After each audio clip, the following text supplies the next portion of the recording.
questions. What is going on YouTube? Questions that university students should be asking themselves if they aren't already. So let's see. If you're in uni, you really need to know why you're studying what you're studying. If you're doing econ, why are you studying econ? And don't just answer it with a basic level answer. Dig deeper. If it's because it's an easy subject, why did you go for that subject? Because it's easy. There's other easy subjects. If it's because you're interested in markets, what is it about markets that interests you? Then you'll give an answer. What is it about that specific thing? When you can dig deeper into the layers of your questions and answers, you learn stuff and uncover things about yourself that you might not have known otherwise. Why, if you're in uni, why, or if you're applying to go to uni, why do you want to apply to that given university? Why is your first choice your first choice? Why are you applying for spring weeks? Why do you want to get into an internship? Why do you want to work for an investment bank? Is working for an investment bank what you truly want to do? Or is it just something that everyone else around you is doing and you're just following the herd? Is it something you're going to do or is it something you want to do because you think there's decent money at the end of the tunnel? Do you even know what you're going to do on a spring week? Do you know what working for an investment bank entails? I'm just throwing questions at you, hopefully thought-provoking. And these will be useful for you, because I know they would have been useful for me if I was back in uni or applying to uni. It's always important to think about these things. Things I didn't think about was, why am I just thinking about applying to investment banks? Why am I not applying to MBB firms, McKinsey, Bain, Boston Consulting Group? Why am I not applying to startups or technology companies? Why didn't I apply to Google? Why didn't I apply to Facebook? I don't know how to software develop. I'm not an engineer.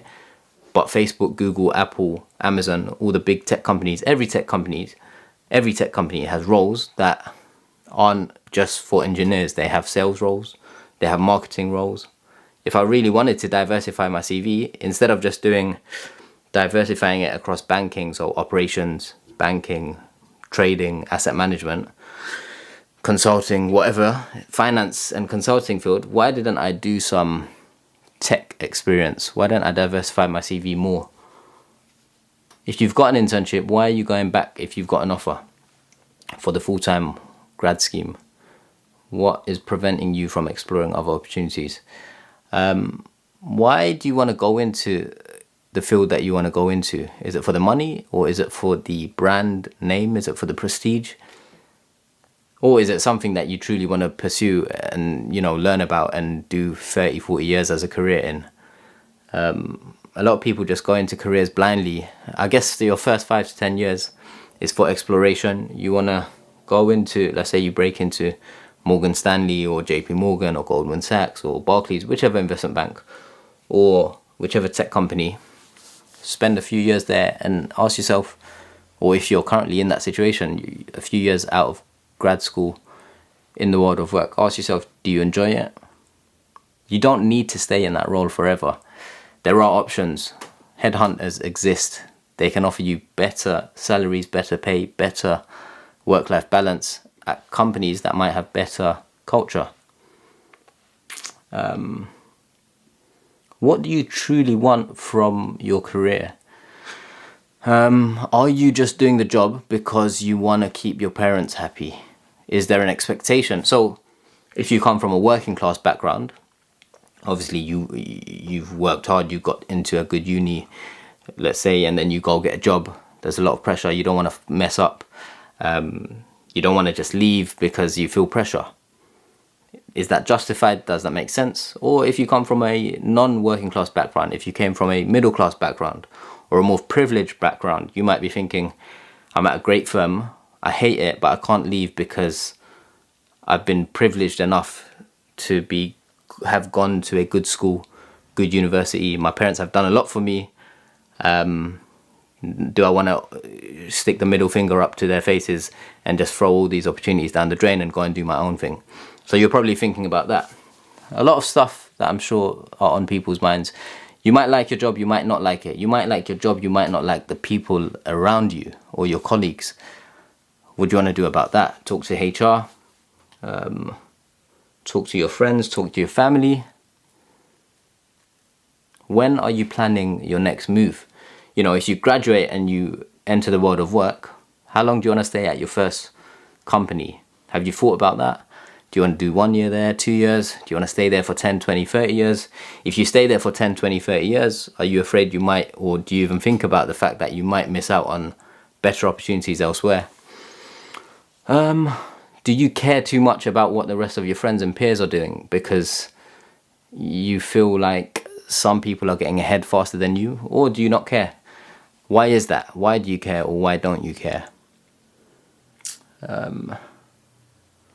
What else? I'm just throwing stuff out there, to be fair. That's all career related. What about personal well-being, personal health, family and friends, relationships outside of work? Yes, you spend most of your days at work, but after work, when you go home, can you do anything can you do anything else to make yourself happier, make those around you happier, be a better partner, sibling, son, daughter, whatever it might be? How are you spending your weekends? Are you working so hard Monday to Friday just to live for the weekend? If so, that's fine. But are you happy with that? And do you want to do that for the long term? Or do you want to change that? Do you want to... Typically, when people want to change that, it's because they're in a role that they aren't happy with. What does the promotion timeline look for you in your current role? Ask yourself that. And with each layer or each level of promotion, I think it's very important. Ask yourself, or find out by talking to someone a year or two ahead of you at work, you know, how much does your pay bump up? If you're a first year, you typically don't know this stuff, right? Especially if you come from, you know, a background where you've got no connections or no family in the industry. You enter the world of work and it's like, all right, I'm a first year now, I'm on this base. Next year, I've got 2 years experience, so I should get paid a bit more. How much more should I get paid? Do you know the answer to that? When should you get promoted? When you get promoted, how much should your bonus be? What are the bonus figures of your peers?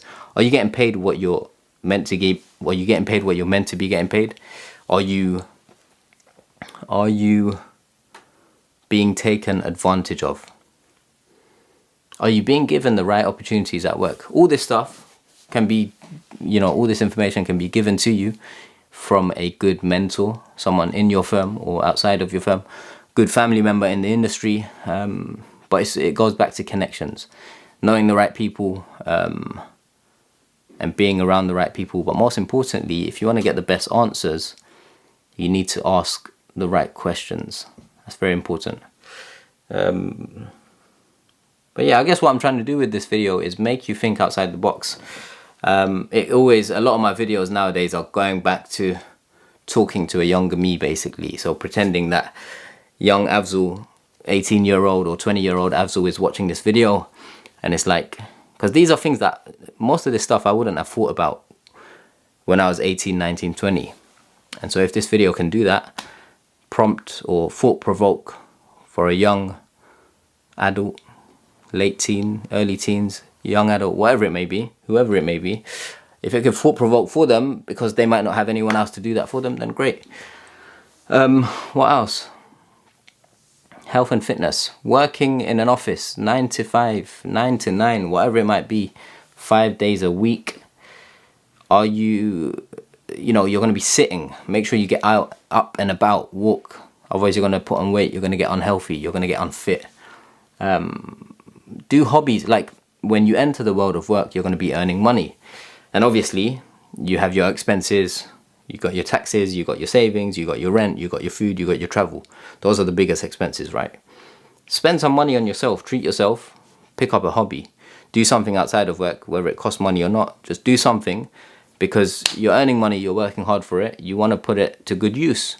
I'm not saying spend all of it, waste it, whatever. Save some for a rainy day. Saving is very important. When I was working in the city, even now, like let's say for every pound I make, I save probably 60-70% of it. This is partly shout out to my mum, shout out to Bengali families. There's a saving culture. When you grow up with less, you value that £1 more than, when someone grows up with a lot more than you. And it's, you know, if you grow up with less food, less money, less clothes, whatever it is, you're not going to take it for granted. Supply, demand, you know, basic principles. So yeah, be good at saving, because also when you're good at saving, it gives you more options. Like classic example, pandemic, global pandemic happened, yeah, so many people got furloughed. Imagine you get furloughed, you get paid, I don't know, however much the government were giving out, but if you get fired, you ain't got a job, you need at least a decent amount of savings to live off, and you need enough savings to kind of, until you can find your next job. So yeah, prioritize your savings, man. Don't like blow all your money going nuts, going wild. Be wise with your money.